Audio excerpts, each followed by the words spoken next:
I think too, keeping it really simple, because I do know that in this dietary society, we're like keto, blah, blah, blah, like so all these diets. Honestly, if you're a reproductive woman, I think it's really unnecessary to totally cut out like carbs or all fats or whatever. So I think balance is really key there. Now, there is an individualized approach because some people, and this is why we can do food sensitivity testing, but some people can't do like salmon and salmon's good. Some people can't do turmeric and turmeric inflames them. So there is that individualized component. But if you're just starting out, you can ask yourself, can I kill this or can I grow this? If you can answer yes to those questions, then that's how you know like it's food.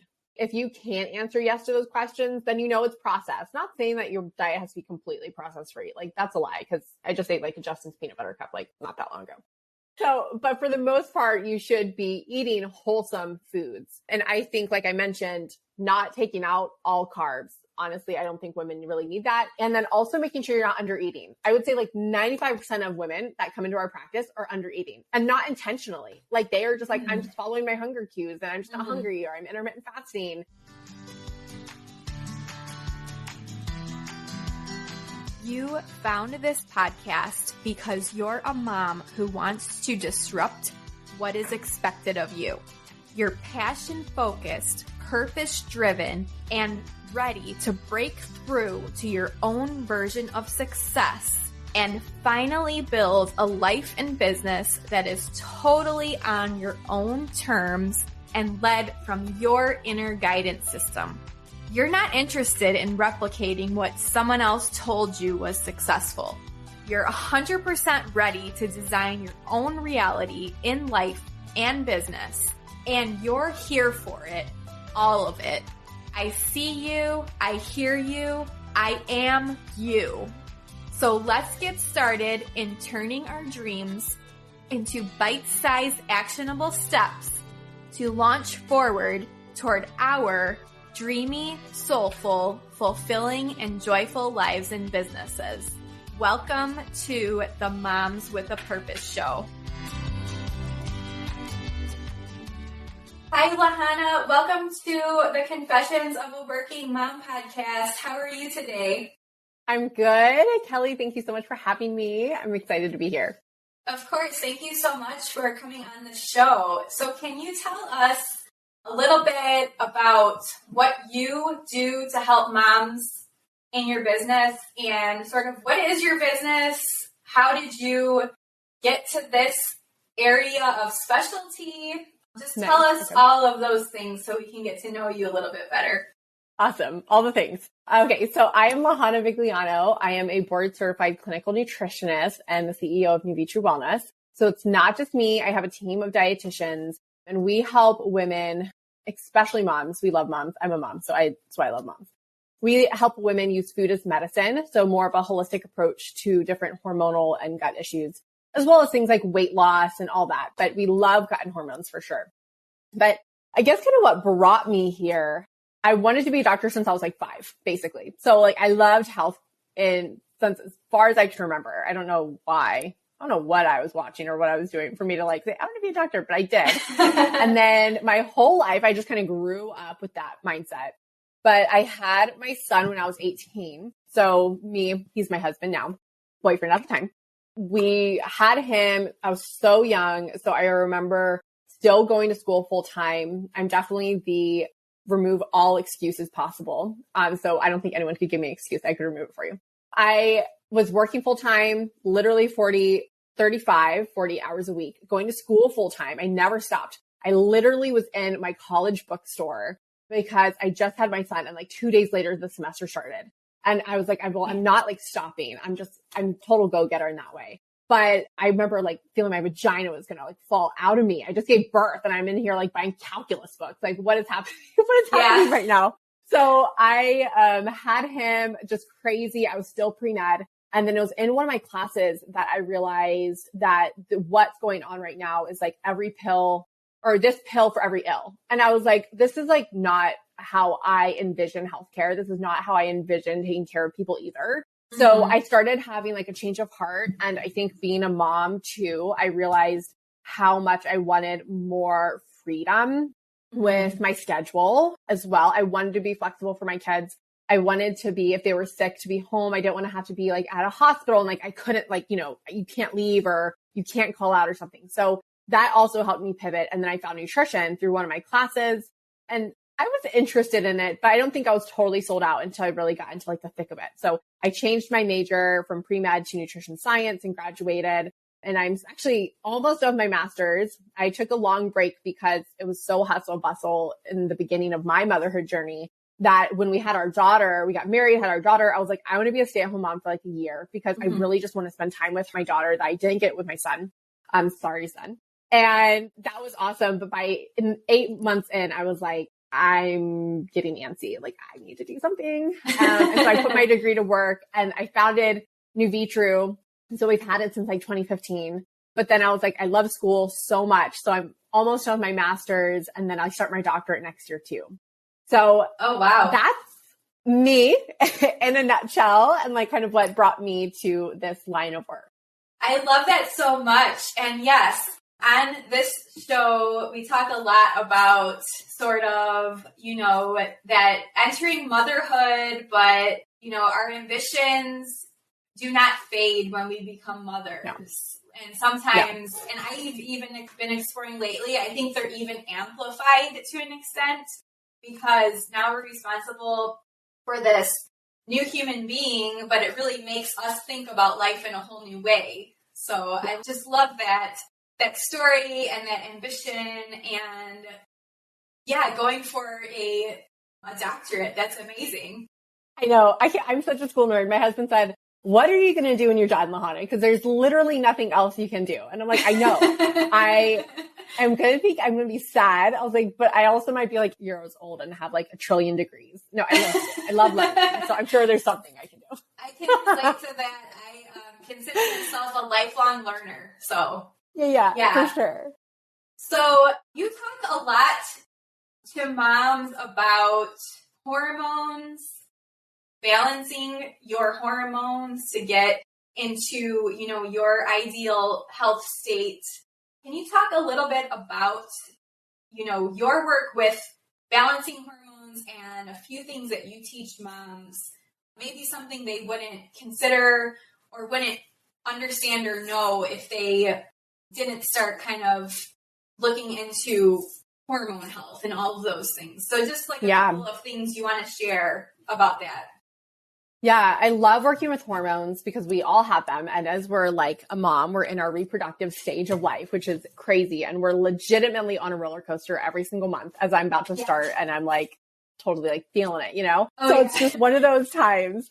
So I love helping women understand their hormones. I also love helping them figure out if something is imbalanced and going on. But something about hormones that I think people don't realize is that it's like, especially sex hormones. So like our estrogen and progesterone, those are things that tend to be like one of the last dominoes to fall. So it's not so much like if you have too much estrogen, for an example, yes, that's helpful to test that and know that, but that's not the end. It's not like, okay, let's bring down estrogen. Like let's peel back the onion, which is why most of our practice is so driven with functional medicine because we want to get down to the root of it. So like, why did estrogen dominance happen in the first place?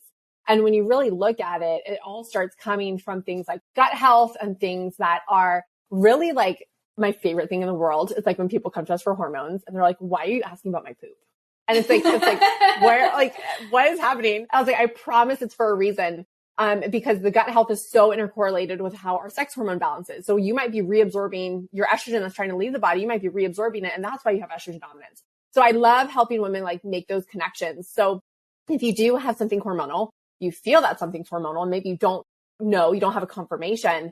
Yes, you can test for them, but honestly, it's something bigger. And that's why we tend to look at the foundational things. So like, what's your diet look like? Or how stressed are you? Which I know feels like a cop out because to me, that's one of the hardest things to change is stress because it means making big lifestyle changes, big mental shifts. That's like totally my downfall. So I 1000% like understand that for my core, but it's like environmental toxins. It's how's your sleep? How's your physical activity? Are you exercising too much? Are you exercising not enough? So these are all the things that you have to really unpeel back because to be honest, these are the things that's what's going to throw your hormones off in the first place. Mm-hmm. So like birth control won't get you there. I know it's a huge thing with like balancing hormones. And if you can't see this, I'm using quotes because it doesn't. It actually just shuts down hormone production, and your bleed, in quotes, that you have when you're on the birth control pill is not a real bleed. It's a withdrawal bleed. That's just because you are withdrawing from using placebo pills at the last part of your birth control to bleed. So it's not a true period. So that I love all things hormones. I hope that answered the question. Yeah, you did. And I'm so glad that you brought up the birth control thing. So I was someone that was on it for probably a decade and just made the decision like 2 years ago to just go off of it completely. And based on just a personal decision, I felt like it was negatively impacting my health. And I can't tell you how much that things have improved since then, just going off that birth control. And I'm not trying to sway people either way, but I am. No, I'm just kidding. Yeah. I'm just kidding. It's like, it is, you know, they tell you it will, like you said, they tell you it will balance. Doctors will tell you it will those hormonal issues. But I think what you're doing is so important because you're really giving the women the individualized attention and telling them, you know, you're not just a textbook case, like your body is unique and we're going to help you figure this out together. So I think that's so important. Yes, for sure. I know so many women don't realize that with birth control. And a lot of times we're so young when we get on it and we just don't have that. And I just think it's mind blowing that women don't understand like your risk for blood clots significantly go up being on birth control and just like all these other issues. I don't think it's a coincidence that infertility is on the rise.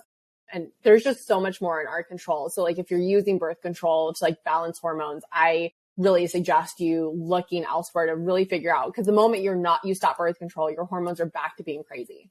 And then it's obviously a Band-Aid. And then if you're using it to prevent pregnancy, I don't know, I encourage you to like try a fertility awareness method, something that's a little bit more natural to get in tune with your cycle, because you are only able to get pregnant a couple times throughout the month. So I think it's a little bit crazy to think that you're trying to impact your hormones 30 days out of the month when you're only able to get pregnant twice. Yeah. It just takes a lot of work. It's not an easy, let's forget it. But in my opinion, if you're quote unquote so busy, and trust me, I'm busy too, but if you're that busy to not pay attention to your body and your cycle, then I think it's a tough conversation to have of what's going on in your life. What do we need to change? Because this is a big deal. This is something you should pay attention to. For sure. Yeah. It's so important to listen to our bodies. So going with that sort of topic, can you describe sort of what you mean when you talk about toxins in our bodies and how those affect our hormones? Oh my gosh. I love toxin talk because this is something that's 100% like never really brought up when you talk hormones. There's like over 300 environmental chemicals that are found in human samples. And this is straight from the CDC. This is not me making up some random figures.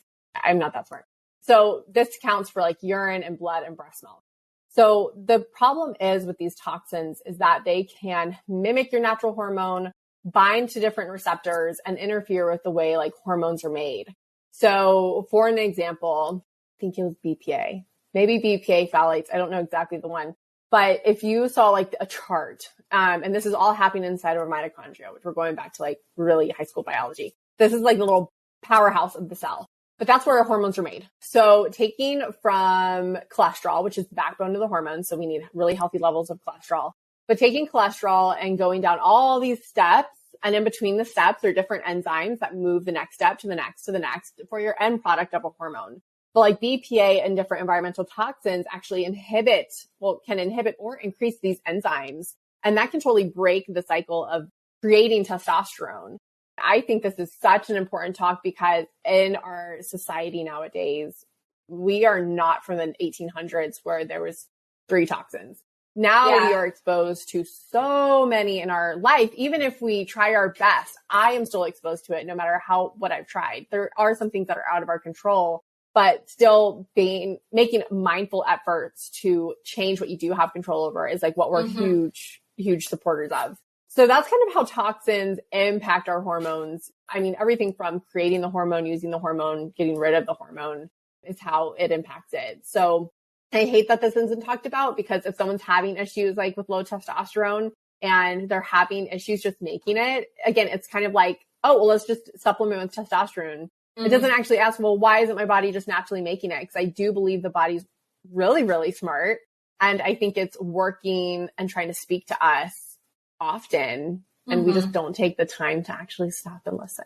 For sure. And yeah, I used to be very guilty of that when I was in that hustle life. And I like to say now that I listen to my body. So I actually take the time to listen to it. And it makes a world of a difference. Like, it doesn't take as much time as people would think it does. It's just about being like in tune with yourself, pretty much. For sure. Yeah. It doesn't take much at all. Yeah. So what is important about, so your sort of like the work you do in your business, you work with women to set up an individual plan, sort of like unique to that person. What is important about doing that instead of sort of like, typical modern medicine or, traditional physician type medicine kind of sometimes throws out like a one size fits all solution to you. And it's not always going to help you because everyone's different. So what is important about really tuning into those individual health plans? Yeah, I think this is where we kind of get caught up in like, what's our neighbor doing? This is what works. What's on Pinterest? What's on social media? Oh, this sounds awesome. Let me try it. And I feel like a lot of women waste, I wouldn't say just time, but honestly, I've seen women waste decades trying to just figure out, well, this worked for this person. Let me try it out. And to me, I'm just like, oh my gosh, stop the guesswork. Like, let's test, let's figure out what's going on in your body and your health. Yes, sometimes it feels like it's a little bit more money up front when you hire professionals and do all this like lab testing, especially stuff that's not covered by insurance. But like, how many decades and years is that going to save you? But I think the important thing is just because there's one condition, I'm going to bring in PCOS. I think that's a good one. Just because there's PCOS. So you and your friend Sally have PCOS. And Sally has PCOS that's driven by a blood sugar imbalance. Like, that is why PCOS can happen, is because there's blood sugar imbalances, too much insulin resistance, high blood sugar, etc. So she works on, controlling her sugars and improving insulin sensitivity, etc. And so you are saying like, oh, I have PCOS too. So if that worked for her, it must work for me. But the thing is that just because she has the same diagnosis, what drives her PCOS may not be what's driving your PCOS. Your PCOS might be more adrenal or stress driven. And so that's why you could do all the insulin, blood sugar stuff is possible, but you're not going to get success. So you will still feel the same. And you're like, what's wrong with me? Because even though it's the same thing, what drives different diagnoses or different symptoms, let's say you don't have a diagnosis, but your bloating might be driven from totally something else. Maybe you lack digestive enzymes and your friend is just eating too fast. It all depends. And I think that's where working with someone who knows that can kind of guide you, again, not to waste your time and really fit and make a plan that's for you. I think that's where all the success happens. Yeah. I do think that different practitioners practice in different ways. So I think one of our favorite reviews I hear from people, which we hear a lot, is like, I've worked with so many practitioners. I've worked with specialists, doctors, even acupuncturists. I've worked with so many different people, and I totally I want to cry like mush, but they're like, I finally got success with you. And usually it takes a team. We're not the end all be all, but it usually takes a team of people, for your healthcare team as well, just to make sure that you are addressing all the things in your life. So definitely pro individualized versus DIY. Yeah, for sure. There's so much value in giving individualized attention to, and especially to women, because to me, it seems like in modern medicine or typical practice of medicine, it is women's needs aren't as addressed as often, because it's just it's this kind of solution or it's this kind of plan that's worked for other people, but maybe that's not working anymore. And they need to figure out what's going to work for you personally. So I feel just giving women that option to explore a plan that's going to work for them. And I love that clients have come out saying, finally someone is listening to me, I'm getting better. That's just amazing. So that has to be just so sort of, fulfilling and make you feel good about the work you're doing as well. Yeah, I definitely agree. And like, I always tell women, like, if you ever feel like you're being gaslighted and they're just saying like, oh, that's normal, or, oh, your blood work is normal. And like, I don't know why you're having symptoms. Your blood work is normal. You're good. Like, I promise, like, there's probably not doing the right blood work, which is the insurance blood work. There definitely is merit to it. 100% we use it too, but there's more out there. Yeah. And it kind of sucks. You do have to be your biggest advocate. Like, you got to fight for yourself. So don't be gaslit, ladies. Yes, that's so important. Yes, for sure. So what are some things, like a few things you can suggest to moms that they can start doing today to just shift and start making their whole body health like a priority, like their wellness, feeling good? Because we all just really ultimately want to feel good about ourselves. And that includes our physical health, because if we're not feeling good, it impacts like every other area of our life. Yeah. I don't know about you, but I'm really useless if I don't feel good. Me too, yeah. I'm the worst. And then my kids suffer, and then my husband suffers, and then the house suffers, and I need things clean. And then it's an awful cycle, because then I'm mad because the house isn't clean, and it's like,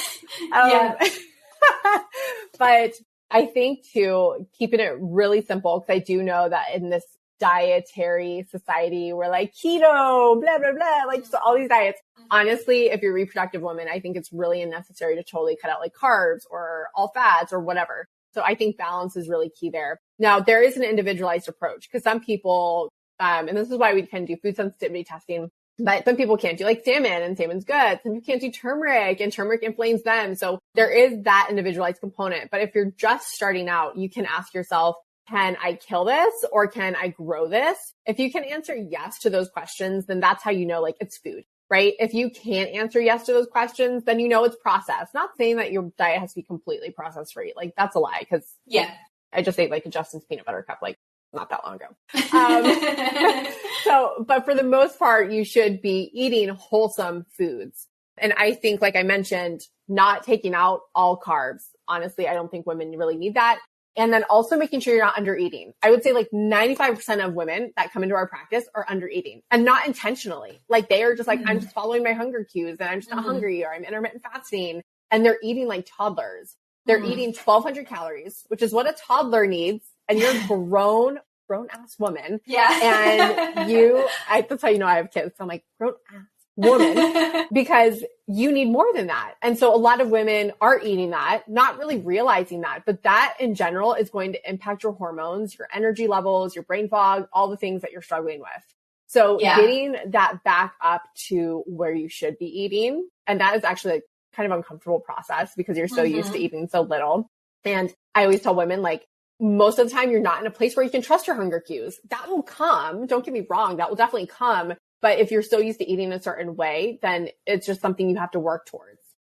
So I think those are some pretty basic things, outside of course, drinking water and all that stuff. But I think that goes against the grain of what's normally taught in dietary society. So that's why I like to bring that up, is please eat enough, please eat a balanced diet, and definitely individualize it, but also making sure you can eat, wholesome foods right now. Yeah, for sure. There's just so much conflicted information about different diets. And I feel like it has gotten worse over the past, just 3 to 5 years. I think there's just so much information thrown at people. And it's what really is the best answer? But I love that you said, it's not really a specific diet. And I love that you said you can eat carbs, because I love a little bit of carbs. I tried cutting out carbs for a while, and it just didn't work out long term. So I love that you just bring this up, because it's so important, I think, for women to realize, eating healthy or being healthy is really around, again, going back to that individualized plan and taking care of, listening to what your body is telling you, instead of just following a diet that may or may not have worked for another woman. Yeah. I totally blame social media in this aspect. I think it's just like when you see your neighbor saying, oh, I lost 50 pounds doing this, whether it's like an MLM, which is a whole other topic for me. But it's just like, I did this and it worked. And it's so tempting. It's like, well, I want to lose 50 pounds. But the thing is, what you're not seeing and what I see is yes, you lose 50 pounds. And it's not even that maybe in the future they do gain it back. Maybe they don't gain it back. But what I see is the internal issues that come with that of what got them to losing 50 pounds. So yes, they look good. And I can't even tell you how many people look amazing coming to us. I mean, abs, very fit, huge muscles, you name it. And internally, they are absolute chaos. And so I know that we see that on social and we want to mimic that, but please don't. Please don't. Because I'm telling you, actually my healthiest people tend to have a little bit of fluff, maybe in the lower abdomen, nothing crazy, but they don't have shredded abs or anything like that. So, and I see their blood work and their inflammation levels and their stress levels being awesome. So please don't be deceived by what you see on social. I love that you brought that up. I think that's so important for moms, women in general, to hear that message, because for so long we did, I know, I grew up in that culture where it was you see a woman on a magazine and is that what I'm supposed to look like? Cause I think that's it's an impossible standard. And for me, I think I didn't really come to terms with my own sense of health till I turned 30.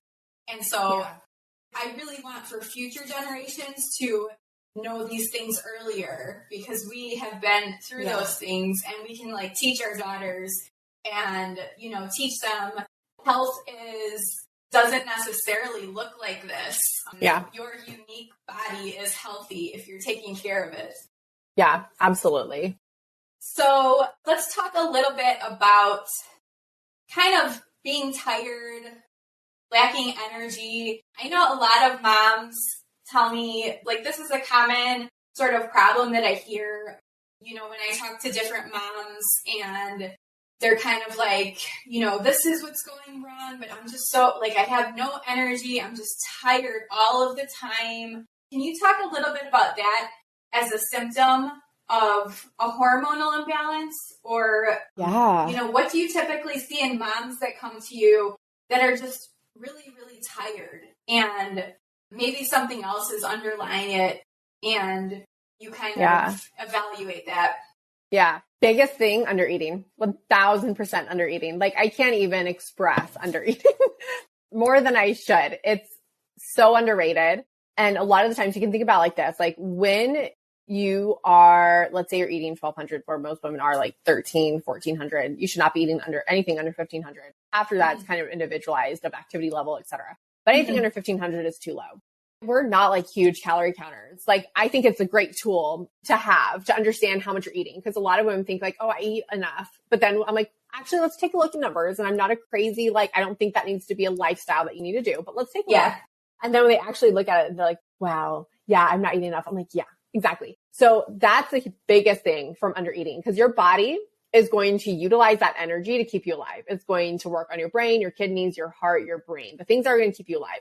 What that's not going to really worry about is your hair quality, hence hair loss or low hair quality. It's not going to really love on your reproductive system. So that's where the estrogen and progesterone and all those issues come, because you don't have to have babies to live. So that's on the lower of the totem pole. So it's going to prioritize the things that keep you alive. And you being tired is, whatever, you can just sit there. You're still alive, but you're not really energized. So under eating is definitely one. I think with that, naturally, when you undereat, you don't get enough of the nutrients that you need. So I see micronutrient deficiencies kind of across the board, B vitamins, iron, you name it. I also see hypothyroidism. That's huge in women right now. Their thyroid is not working properly. That can be a variety of things. Most of the hypothyroid women have Hashimoto's. So that's an autoimmune component to it. Then that autoimmunity ties back into gut health and all that. That's a big thing, because that makes everything sluggish. If your thyroid's not working properly, that makes everything sluggish. So your energy sluggish, your bowel sluggish, hence constipation, weight loss being sluggish, so struggling to lose weight. So hypothyroid equals sluggish everything. I see that. And then adrenals, in the sense of a lot of the time after long-term chronic stress, it can't keep up like that forever. And that's when your adrenals kind of deplete. A lot of people call it adrenal fatigue. That's technically not the right term for it. It's called HPA dysfunction. So hypothalamus pituitary adrenal axis. So basically your brain and adrenals communicating with each other. Eventually that just communication starts to like fall after just chronic stress. So now we're not peaking in the morning with cortisol. So you're not waking up feeling energized, and you should be. So if you aren't, maybe your cortisol is not peaking. It's a stress hormone, which it should peak. There's a lot of benefit. Cortisol too much, it's an issue. But cortisol too little, also an issue. So it needs to peak in the morning and then slowly go down at night so you can sleep. So that's a huge thing to support. And then the obvious of like sleep, bedtime routines are really off. We're watching a lot of like electronics before bed. We're really stressed. Maybe you're eating too close to bed and your digestive system's trying to digest food, but you're trying to go to bed. So I feel like just optimizing sleep, turning down the AC, getting into a good nighttime bedroom routine, not doing caffeine afternoon, like all that, like lifestyle stuff, really impacts sleep quality, which impacts your overall energy. Yeah, those are all great tips. Sometimes it can feel like we have to do all these things to like be healthy and to like live optimally. And then it kind of overwhelms you a little bit. But what I tell people is like, just take a couple at a time, like start making small changes. Yes. You know, if it's just like the nighttime routine for now, which that was huge for me, unwinding at night and not looking at a screen, like at least a half an hour, if not an hour before bed, makes a huge, huge difference. And I feel like sleep quality. Yes, for sure. Yeah, it does feel overwhelming. And so that's why I think another reason why working with someone that you trust and practitioner, and maybe it's not me, and that's fine. I'm not everyone's cup of tea, and neither is my girls, which is fine. But working with someone to kind of help you prioritize, like, okay, this is what we really need to work on. This is the most important thing. And then slowly we work on that, because that's what you do have to do. If that is overwhelming to you, just slow and steady, making changes. Yeah, definitely. One step at a time. Yeah. So what is your favorite part of the work you're doing to support moms?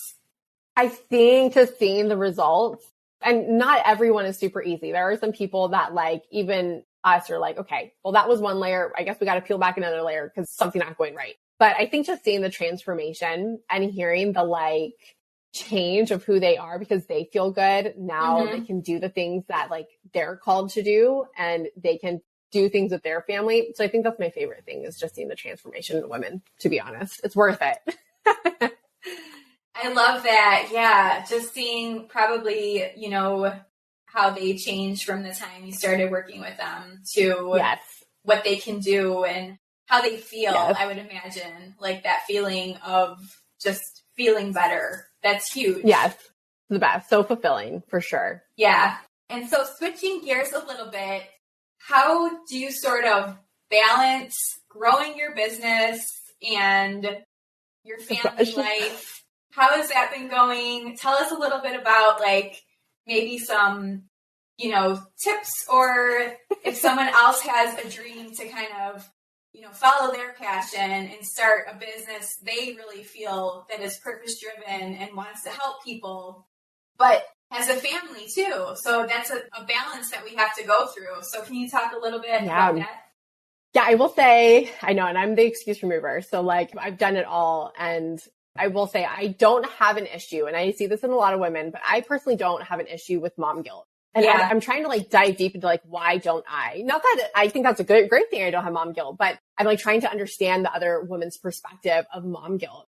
And the thing that I see is that like, if you really have a passion for it, you're not just a mom, you're something more than that. And I think that I've always known that, of just like, I'm not just a mom. It's great. But when they are grown and older, guess what? I don't want to be the mom of like, oh my God, what are you doing? Let's hang out. I miss you. Like, no, I have my own thing. God has called me into this life for a reason, and you come to me. No, I'm just kidding.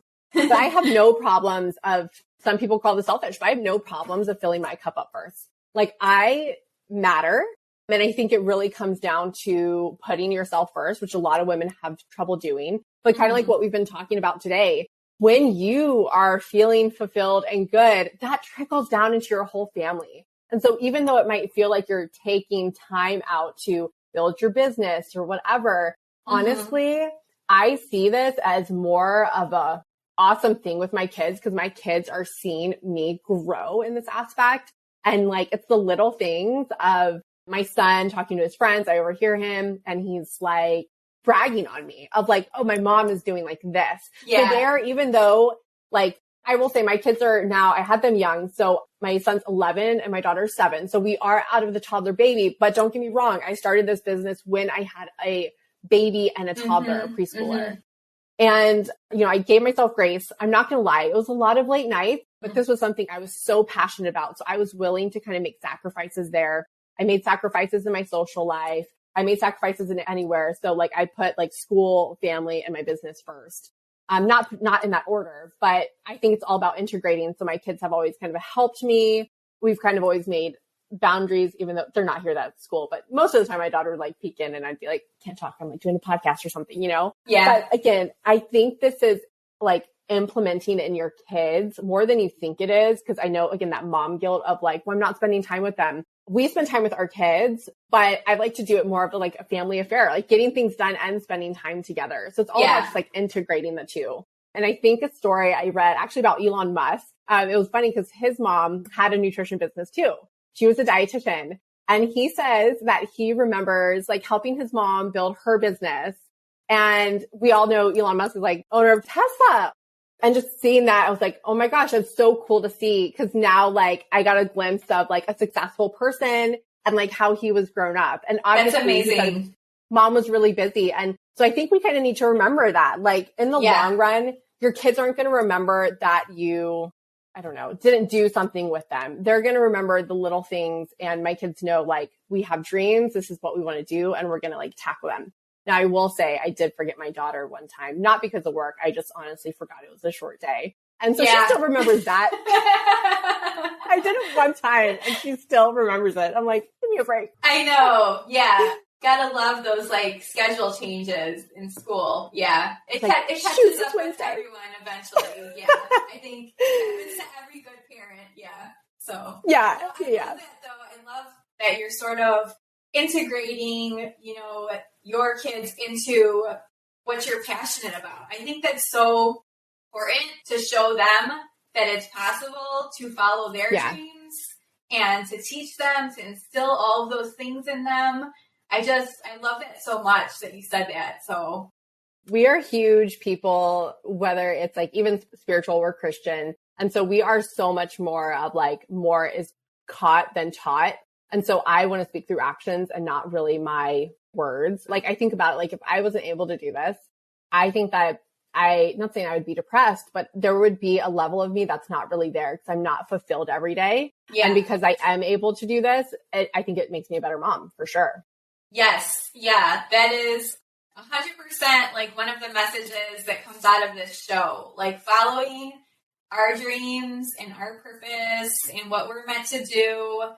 It's only going to make us better in our relationships. It's going to make us better moms, better spouses, better friends, like better daughters, like everything across the board. Like when we're lit up, like it shows like in all areas of life. Yeah. I think it's just, we really need to change our mindset. Like if that's a thing that I like one takeaway, like whatever, like audiobook, like whatever it is you have to do. I don't have anything that like stands out to me right now. But whatever you have to do, like you have to change that mindset around like, oh, I'm being selfish or I need to be spending more time with my kids. Yeah. Like I get it, but I promise we all have 24 hours in a day. And if I can get my degrees and work full time in a business and do family stuff, I promise you can too. Like there's nothing special about me. We just get it done.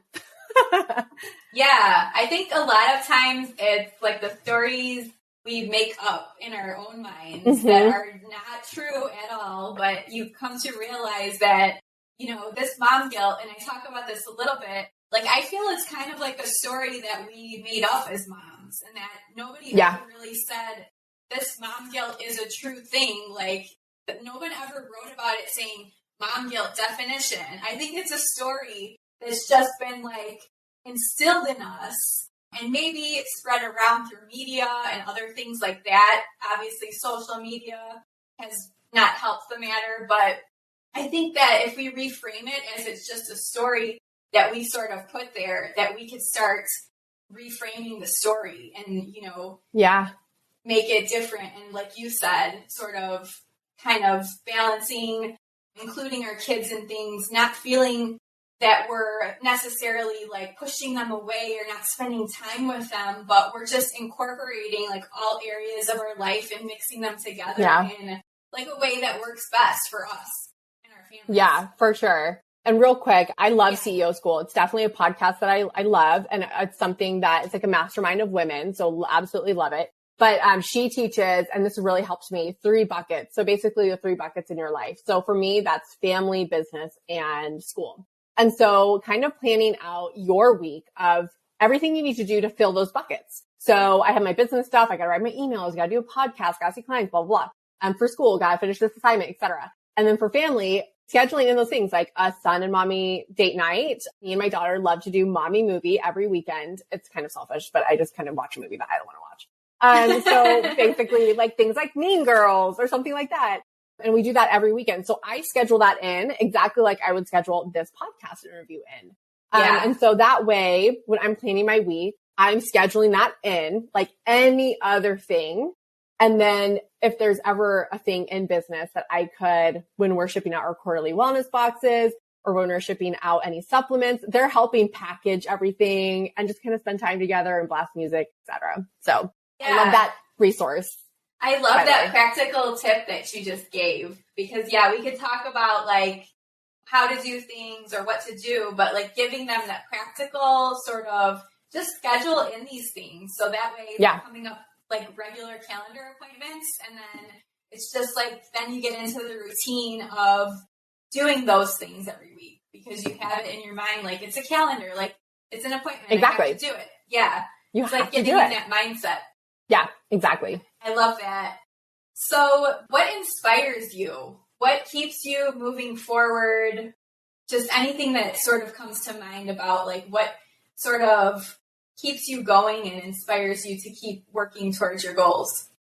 Honestly, I think just with how healthcare, like the climate right now is, with all the things going on, I think my clients actually are super inspiring to me because I think I'm just so grateful for them because little do you know, like when you invest in like our business and you sign up as a client, you're also like supporting others because that keeps us in business. So we're able to take this source of healthcare and grow it and tell people that there is healing. Like healing is possible and it doesn't always have to mean medication. There's a time and a place for both. Don't get me wrong.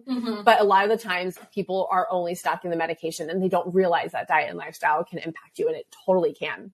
So I think my clients really inspire me in that way. And then just consistently seeing people work hard on themselves, surrounding yourself with the right people. It's like, if you can do it, I can do it. So hopefully as you're like listening to this episode, you're like, if she can do it, I'm nothing special. You can do it. And so I find just surrounding myself with those people, other entrepreneurs, like that's honestly what kicks me in the butt.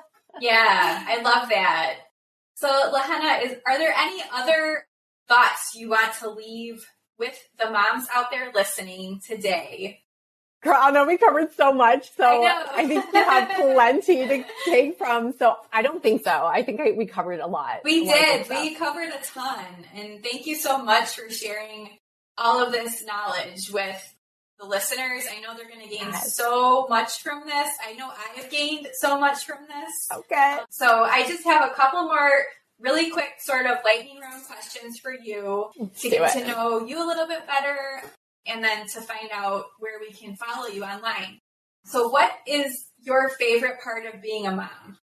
My kids are like my friends. I know some people think that's a little weird, but I think it's also because I'm young. But I love just having such an awesome like friendship relationship, being able to guide them. My son coming to me for we're starting to have girl crushes. And the first thing he runs to and he thinks is like, I got to tell my mom. I got to share with my mom. And that's something that I've always wanted to culture as like a mom is having that because I didn't really have that. Yeah. And so I think that's just my favorite thing is just doing life with them and just having that relationship to let them know, like, I'm not here to exactly tell you what to do, but I can share my experience and guide you and hope and pray that you choose like the best option for you. So I definitely do like parenting a little bit different. I think I'm not like a helicopter mom. Yeah. I'm not like other Karens, as my son would say. So just our relationship is like everything I would imagine of being a mom. And I love it.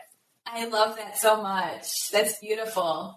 Do you have like a morning practice or like an evening routine practice that you have to do every day to start or end your day on a positive note? I would say drinking a matcha and going on a walk. Matcha is my favorite, and walking, I definitely try to hit like 8 to 10K steps a day.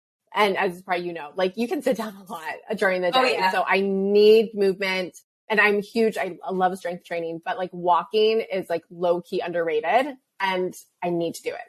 Need to. Definitely movement is so important. Yes. Especially when you are sitting down a lot, like being at a desk. Movement is so important. Yes. Who would be like a favorite author, podcaster, or other expert that has really influenced you in your life? Oh my gosh. I definitely love Sunera Mandani. I think that's how you pronounce it. She's the founder of CEO School. So love her. I love Dr. Jolene Brighton as well, who's also a naturopath doctor in like hormones. Absolutely love what she does. And she talks a lot about post-birth control stuff. I mean, there's just so many, but off the top of my head right now, those are the ones I think of. Okay, great. Yeah. I'll have to check out the CEO School. That sounds very interesting, and like it would be right my cup of tea. So yes.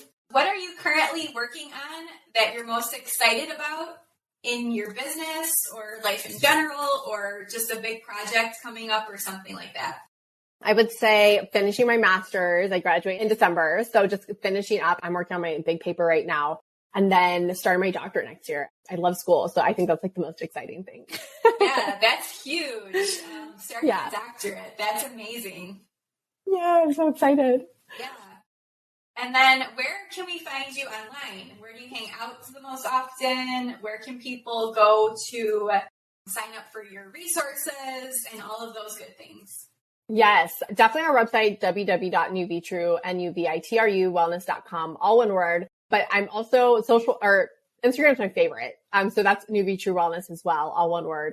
I love stories. You'll kind of see more behind the scenes there. Instagram's my favorite to create on, but I'm also falling back in love with Pinterest. So we actually just kind of restarted Pinterest.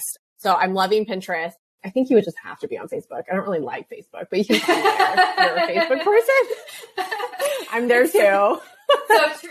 Yeah. I kind of think of it secondarily now, like Instagram first, Facebook, auto posts to Facebook. But yeah, I'm the same way. Yeah. So thank you so much for being a guest on this show and for sharing your knowledge about all these topics. I know that a lot of moms are looking for answers in why they're feeling the way they're feeling. Maybe they're not feeling their optimal, best health. So all of these things that you've shared, I know are just going to help impact so many moms out there. So thank you so much. Thank you. Thank you for having me. Thank you guys for listening. I know that listening to a podcast, hope you listen to this on 3X, just so you can get through it. I hope that everything that we talked about encouraged you, inspired you. It's definitely what I love to do. So thank you so much for having me and inviting me into your community. Yes, of course. And you have a great day, and I will connect with you again soon. Thank you so much. Sounds good. Thank you so much for tuning into the Moms with a Purpose show today. I am so grateful that you've decided to listen to my podcast. I am so excited to continue bringing you valuable content that will help you in your purposeful and passion-filled mom life going forward. So if you enjoyed the content on this episode, I would really appreciate it if you could leave a rating and review on Apple Podcasts. In addition, I want to invite you to join my Facebook group called Moms with a Purpose. I will leave the link in the show notes, but I would really love for you to join. We touch on all of the topics talked about on this podcast, plus feature free challenges and a chance to meet other purpose-driven moms that are out there following their passions and pursuing their dreams just as you are in their own unique ways. So I would love to see you in the Facebook group. Until next time, have a great week, and thank you so much for tuning in.